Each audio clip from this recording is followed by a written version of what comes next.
Je dois vous expliquer un peu. Quand Dieu parle de la sagesse, Dieu parle de... Quand vous lisez dans Proverbes, la Bible dit que la sagesse a taillé ses colonnes. C'est-à-dire que la sagesse, la voyez-la comme étant un fruit avec plusieurs tranches. Ce n'est pas une seule entité. Quand on parle de la sagesse, c'est une forme de discernement.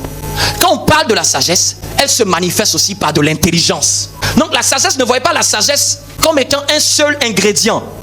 Donc c'est-à-dire que la sagesse est un mot général. Mais ce Dieu, c'est un dérivé de plusieurs ingrédients. C'est comme si la sagesse, c'est un esprit, c'est un être. Parce que même la sagesse même de Dieu, c'est Christ. C'est Christ. Parce qu'ici, il dit qu'elle a des lèvres. Donc c'est un être qui a des lèvres. Ça ne peut que être lui, parce que c'est lui que Dieu a sacrifié avant la fondation du monde. Vous imaginez? La Bible dit qu'il a sacrifié Christ avant la fondation du monde.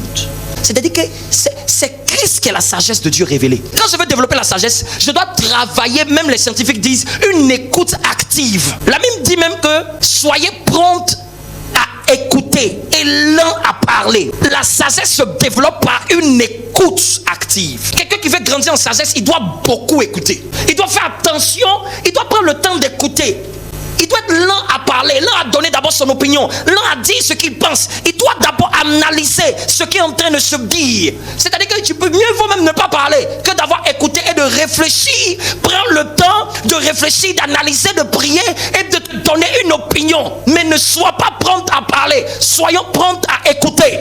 Ceux qui écoutent, c'est ceux qui vont vivre la grâce de Dieu. Donc je dis, dans la sagesse, il y a l'intelligence. Il y a quoi encore? Le discernement. Il y a quoi encore? L'écoute. Préférez mes instructions à l'argent. Préférez, la sagesse dit, préférez mes instructions. Cette année, je prie que la sagesse te donne des instructions. Les gens demandent beaucoup d'argent, mais la sagesse dit, préférez les instructions qu'à de l'argent. Parce que l'instruction va te faire avoir l'argent.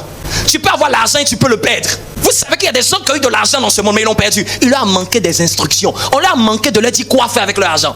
Que Dieu nous donne des instructions cette saison-là. Quand on se trouve dans une période de tumulte, dans une période d'incertitude, dans une période ou même de frustration, où j'ai envie d'évoluer, j'ai envie de monter. Vous savez c'est quoi? Ne te mets pas à prier beaucoup dans tous les sens. Prie et demande à Dieu quelle est l'instruction qu'il me faut. C'est comme vous avez prié, Seigneur, quelle est l'instruction dont j'ai besoin?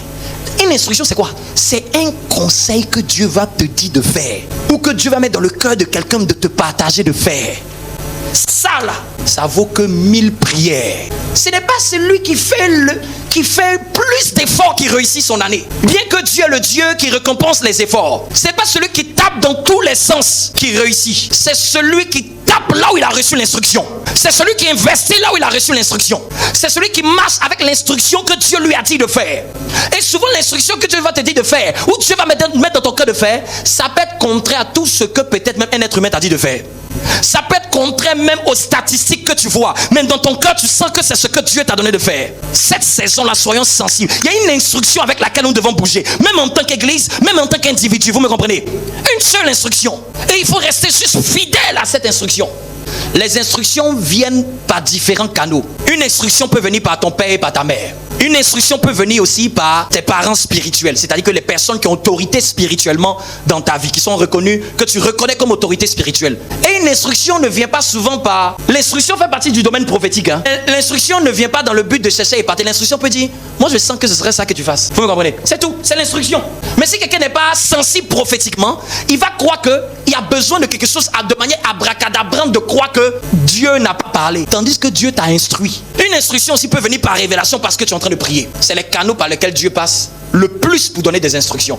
Une instruction peut venir aussi par un ami et frère de destinée. Une instruction, c'est un conseil divin pour faire quelque chose, pour sortir d'un cadre et pour aller dans un autre niveau.